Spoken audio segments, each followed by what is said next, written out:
Welcome, everybody. Welcome to the Gaby U Show. I am your host, Gaby U. And today I have an amazing guest from England, Leticia Francis. So before we go into our talk today, I will tell you some things about her. Leticia Francis is a mindset coach passionate about helping women get their mind right so they can see the success and fulfillment they desire in their lives. She's originally from Bermuda, and Leticia now lives in England with her husband and her lovely kids. And welcome, Leticia Francis, to the Gaby U Show. Welcome, Leticia. Thank you for having me. Thank you. Yeah, so happy to have you here today. So, Leticia, I like to start out this podcast with my icebreaker questions. That is the way I tagged it. And I ask all the guests before we get into serious discussion, so to speak. So my first question is, what is your favorite food? A Bermuda fish sandwich on raisin bread with coleslaw and cheese. Ooh, okay now. How do I get that? You gotta get to Bermuda. Oh my goodness. I mean, how did you gotcha.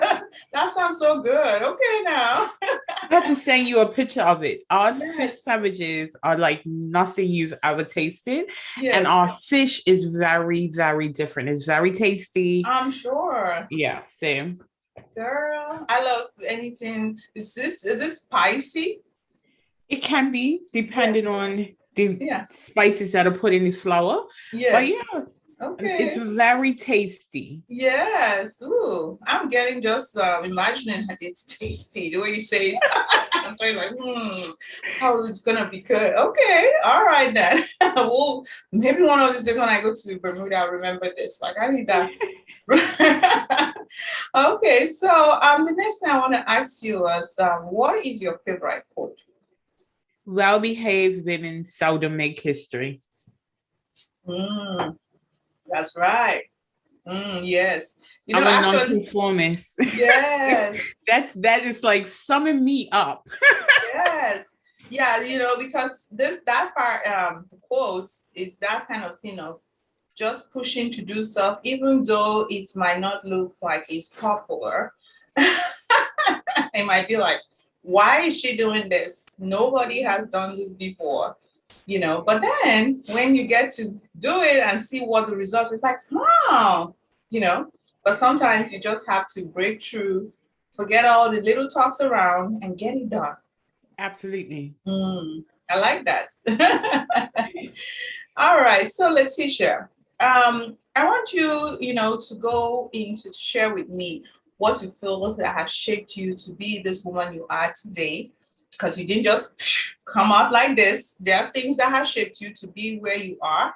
I want you to share with me your struggles, your victories. It could be from anything. Is it from your health, from your career, relationship, childhood? Just share all the way. Yeah. I have quite a story to tell, and I'll keep it as brief but as detailed as possible. Okay. At the age of 7, I was told by a family member that my birth was the reason for my parents' divorce. Wow. And that created a snowball effect for me. I spent years looking for love, looking for acceptance, looking for validation. And as a result of that, when I was 14, I entered into a relationship with a man that was twice my age. That relationship was an abusive relationship that went on for years. And what is interesting is when my family found out about him, they did a background check on him. And they found out that every woman to date that had been in this relationship or been in a relationship with him filed a restraining order against him. So I was fairly warned that he was a dangerous man. He was violent, but because of the situation in my family, my relationship with my parents at that time was pretty strained. He presented a safe space for me, which allowed me to overlook a lot of the things that were going on. And keep in mind, I'm 14. So some of the things that were being presented, I wasn't aware were red flags.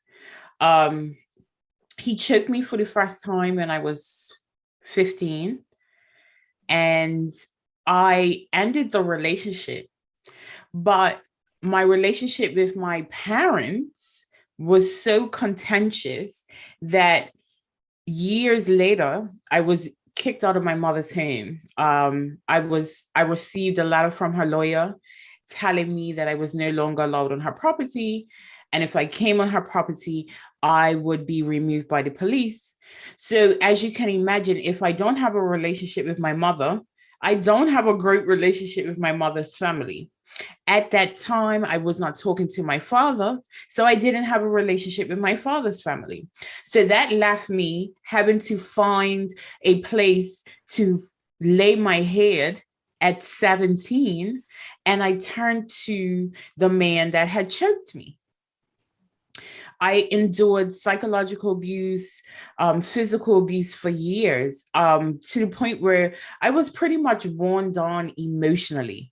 Um, I married him when I was 19, and the physical abuse intensified because he believed that I belonged to him. And I remember there was a point where I really wanted to go back to university. I wanted to get an education because at the time I was working in law enforcement. I didn't enjoy it.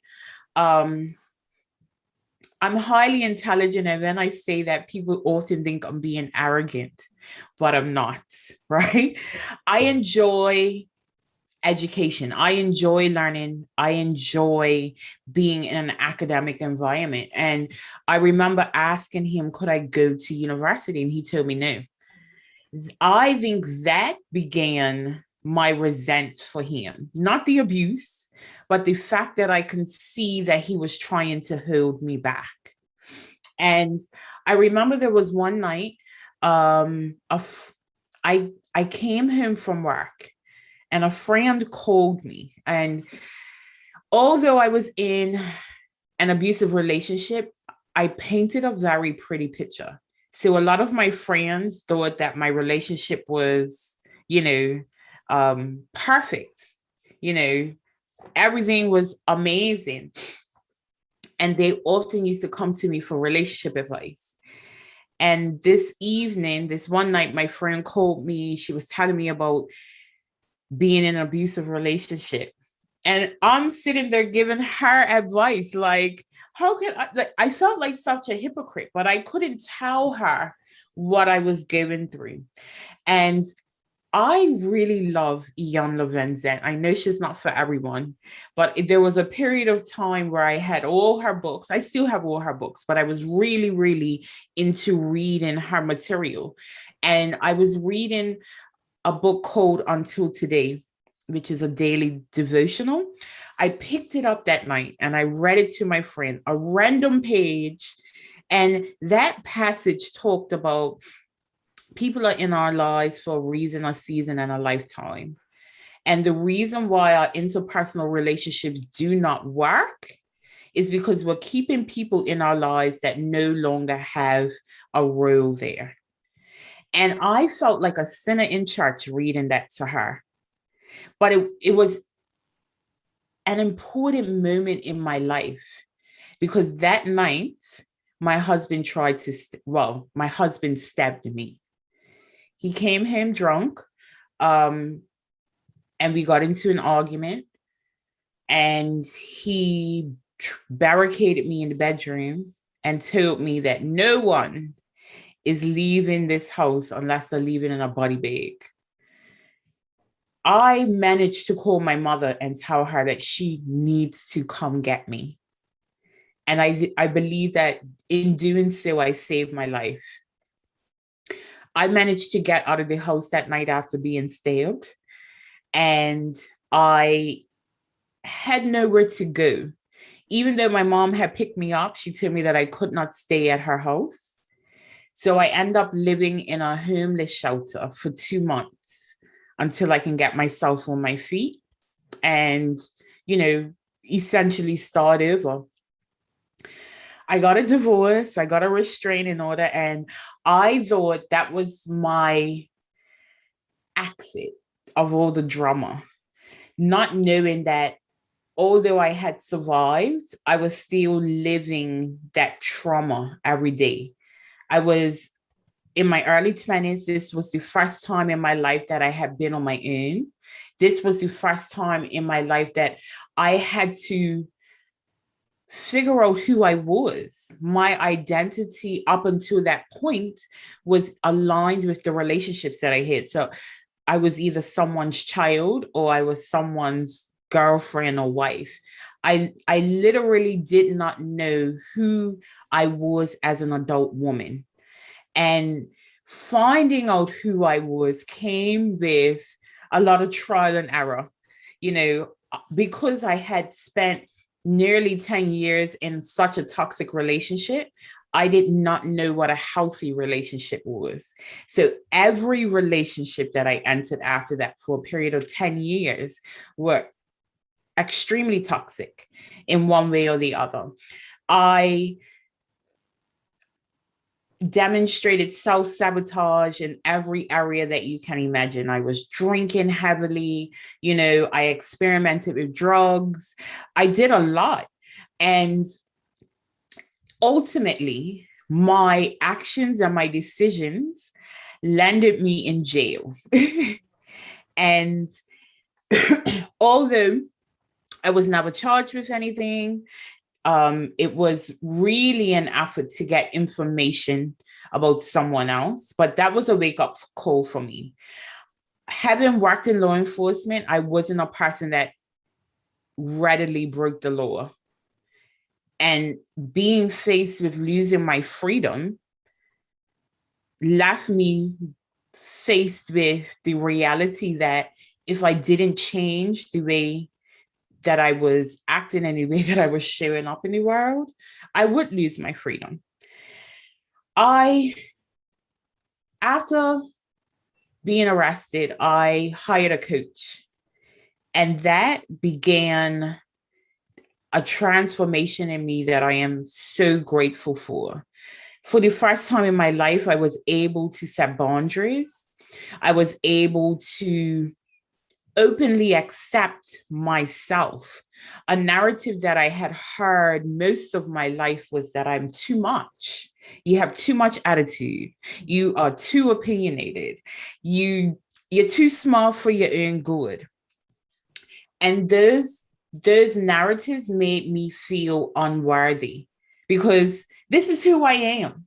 And yes, I can shift my personality slightly, but this is who I am. Like, yeah, you're asking me to be a poodle when I'm really a pit bull.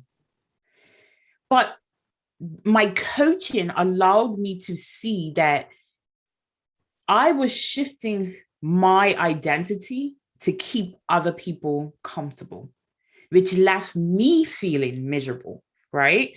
My role in life is to find happiness, whatever that looks like for me.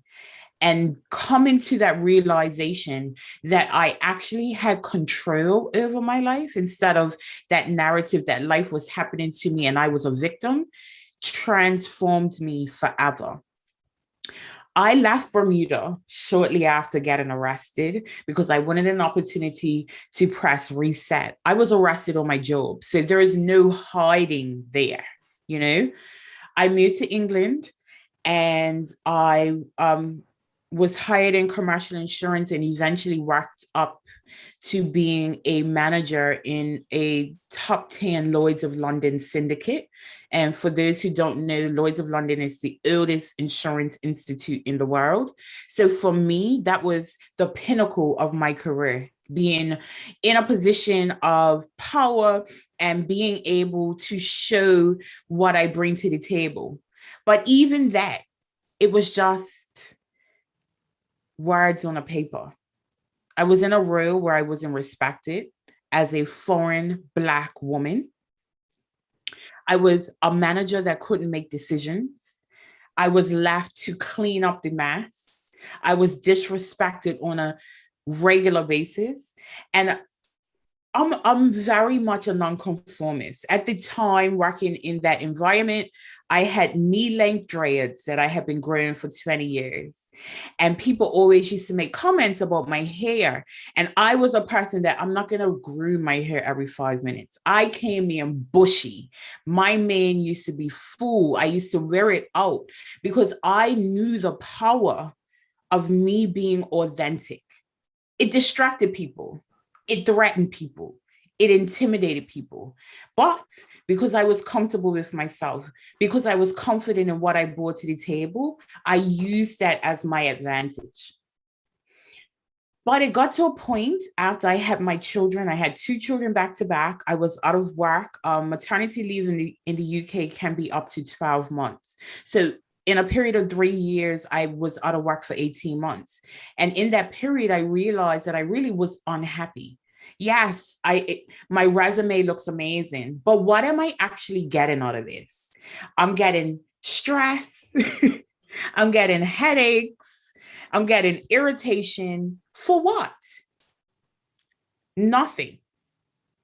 And I was reminded of my mother. My mother was in a royal for 27 years. She was the holder of 2 master's degrees, multiple postgraduate certifications, but she worked in a role that allowed her the freedom to raise her children. And I remember always asking her, why are you there if you're so unhappy? Like I couldn't understand that until I had children and I had a decision to make. Do I stay in a role where I'm not respected, that gives me the time I want with my children? Or do I uproot my family, move to another city so that I can find a role that I won't like anyway because I hate insurance? And I made the decision to start my own business on maternity leave with my youngest child, because I was reminded of how much I transformed working with a coach. The beauty of coaching is allowing people to see their own power. And I am always been one that wants to see women win. So I felt like coaching was the perfect role for me. So it was something that I started part-time. I went back to work with trying to make it work. I'll work until I'm 40 and then I'll leave. And when I got back after my last maternity leave, I was hit with so much stress, so much annoyance, and even more disrespect. I came in giving recommendations because I saw that my team was in crisis level and I was ignored. But then when the crisis finally appeared after me screaming from the rooftops for months, I was left cleaning it up. And I was so resentful. And one day, just before Christmas last year, I was on a call with my manager and this old English white man, where I was being called a little girl, I was shouted at, and I was cursed at. And when I put that man in his place, because I absolutely do not tolerate that behavior from anyone, especially after the abuse that I've endured, I got a message from my boss saying, you were the reason for the tensions on that call. And that for me was the final straw. I was a person that for 20 years, I called my job a plantation because I had to pack myself away to keep people around me comfortable. And that was something that I had to do my entire life. Stepping into my strength and understanding that every part of me is there for a reason. And it's my zone of genius, which gives me a competitive advantage in this world. Every part of me is what I need to make a change in this world. I decided to walk away and pursue my business full time. And, I'm extremely dedicated now to really helping women step into their own power. These narratives that are forced upon us do not have to be ours. We do not need to live small to keep people around us comfortable. So that's one of the reasons why that quote is so important to me. I tell everybody I'm a nonconformist. My personality is a self-contained hurricane, but it's that for a reason. Wow. Oh my goodness. I can see, where you are now. I was like, okay, now I see how that's quote comes to play. I mean, you went through a lot.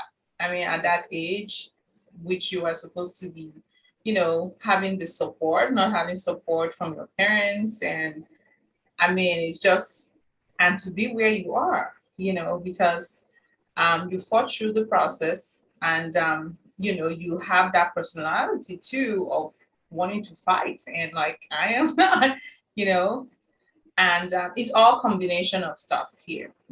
I see, you know um, your own personality, having a coach. Those two things really helped a lot. And that is the thing you mentioned when you said something there, that when um, people have coaches, which is something I highly recommend for anybody who's going through different things, to have a coach, because a coach is not just there to dictate stuff for you, to say do this, do this, do that.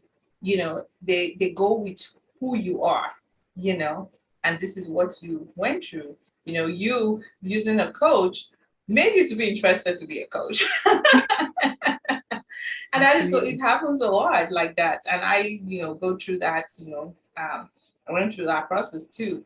But that thing of like, I am made for more, not staying in that victim mentality.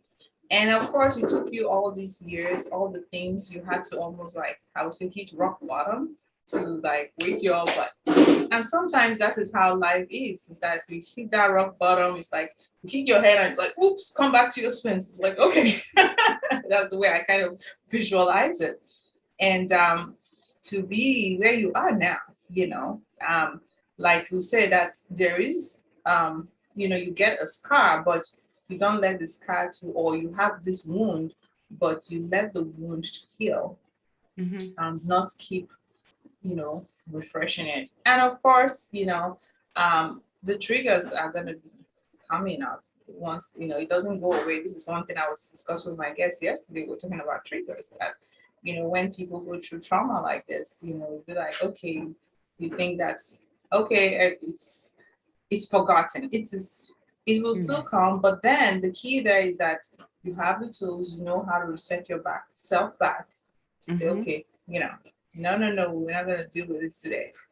And but that is, I mean, that's powerful. The story is so powerful. Thank you. Yeah. So are you in a good relationship with your mom, dad now? I mean, I'm in a good relationship with my mom. I speak to her like 4 times a day. Yes. Like, that's my girl. But it took years to get there. You know what I mean? Yeah. So yeah, good relationship with my mother. Okay. Do you have any other siblings? I have 2 younger sisters, an older sister, and a brother. Okay. Wow, that is so powerful. I mean, this is why I'm doing a show like this, to give us women out there that are struggling with stuff like this, that it is not the end. As long as you're living, there is still hope. It might take years to get to that place where you feel like I am in control, but it's very, very possible, Absolutely. And, yeah. So what would you say that you're most proud as a woman to do? I know you're proud of many things, but if you just put it in a bowl, like, what are you most proud today? If I wake you in the middle of the night, call you. You know what? I am so grateful for every experience that I had. And I'm most proud of my gratitude, because there was a point in time where I could not express gratitude for my experiences. But my healing has made me realize, my journey has made me realize that my experiences made me a victim. Being able to survive these experiences made me a survivor. But my healing, my commitment to myself, my willingness to forgive myself and accept myself for who I am, that's what made me a thriver. And that is what I am most grateful for. Yes, gratitude. And this is the thing that, a lot of the time, sometimes, we don't realize what are doing. We're comparing other people like, oh, look at what they did. But somebody else is looking at you like, oh, look at what Leticia did, and it's just that thing, gratitude. And this is something that I talk about it a lot of times in my pages and, different times, like even with my kids, I talk to them like, there is always something to be grateful for, you know it's that, because you just sometimes feel that, especially sometimes if you're going through a bad times, you feel like everything's going wrong. But when you reset and look, and it's also mindset, talking about mindset too, like, yes, there's something to be grateful. Oh my goodness, I have done a lot. This is what I did, because some people go through what you did and they are not alive today. Absolutely. Something else, they are in jail, or I mean, and it's worse than it's. So that is being grateful and looking at those things in our lives, no matter how bad what we're going to, just always something to be grateful for. And that is kind of like a battery to keep you going, like, if I survive this and I want to do something, I could survive this. Sometimes I have to go Exactly. back again and look at, if I could survive that, God kept me for that, I can do this again. Absolutely. Yeah, yeah. So what are some encouraging words you want to give our listeners today? Just kind of, there are so many things you've encouraged us, but I just want you to just kind of summarize, like, what are some encouraging words you want to give this woman listening to this episode today? Yeah. Mhm. I like to tell people to walk as if every step you take is about to make an avalanche, because you are here to change the world. And I Mhm. realize that everyone's story is different. Everyone's journey can be more or less turbulent than the next person. But I believe that our role in life is to make an impact. And we are responsible for turning our mess into a message, our Mhm. test into our testimony, and our story into hope and encouragement for others. And when we are operating from that point of view, we will make ripples on this earth that will eventually change it for the better. So I just want to encourage the listeners to believe in yourself and know that everything that you're going through is for a bigger purpose, and you are here to make an impact. That's right. Absolutely. And that is the thing, talking about purpose. I shared it a lot of times too, that, you know, and this is something, purpose, making impact. Everybody has a purpose in this world. Because you hear sometimes people be like, I don't know my purpose. I don't know what I'm here for. You are here for something, you know, and and sometimes like, I'm looking for the purpose, but sometimes you just gotta get started and go into and doing that thing you have in your heart, and then you realize if it's your purpose, And Mhm. of course, getting help, getting coach, getting a mentor, that helps a lot. So you can know how you can make an impact in this world. All of us have, never too Mhm. young, never too old. You can still make an impact. It might not start, because this is one thing. I have some buddy that I was talking to. She's in her 60s, and that was when she started writing a novel. But she said, yeah, I still got many things to do. But she didn't. I mean, it took her that time, but hey, she's like, I'm starting, and this is fine. And Mhm. sometimes you might hear some people too say, oh, I'm too young to be in that room. I'm too young to say stuff. Who would listen to me? I don't have the experience. But you just have to, like you say, when you are getting into something, like, you know what, I'm doing this thing and I'm gonna make an impact. I will do the best as Absolutely. I can. Yeah, that's a good one. Hope you guys are listening and writing this down. This is so good. Can play this all over again and hear it again and get some good notes here. That is awesome. So, Leticia, how can people connect with you? Do you have any freebies? Are you in social media? You can share your social media handles, website. any of those? I spend a lot of time on Instagram, so I'd love for people to connect with me on Instagram. My handle is Black Rose Coaching. Black is spelled Blaque. Okay. And I have in my bio, I have links to a number of freebies. I'm actually getting ready to run a 3-day challenge. But yeah, connect with me on Instagram or blackrosecoaching.com. Okay. All right. And if you're watching this on YouTube, I will have it on the description area, all these are links. And if it's on Google, Spotify, Apple, it will be on the show notes. So you guys should get that link as well and connect with her. I'm sure you're gonna get a lot of things to learn from her. And she can help you through that process. Yeah. That is great. Oh, wow. Thank you so much, Leticia. I really appreciate your time coming today. Thank you for having me. Yeah. So on this note, we're gonna end this episode today with my favorite quote from Maya Angelou that says, "When you know better, you do better." All right, guys. I will see you next time. Bye-bye. Bye.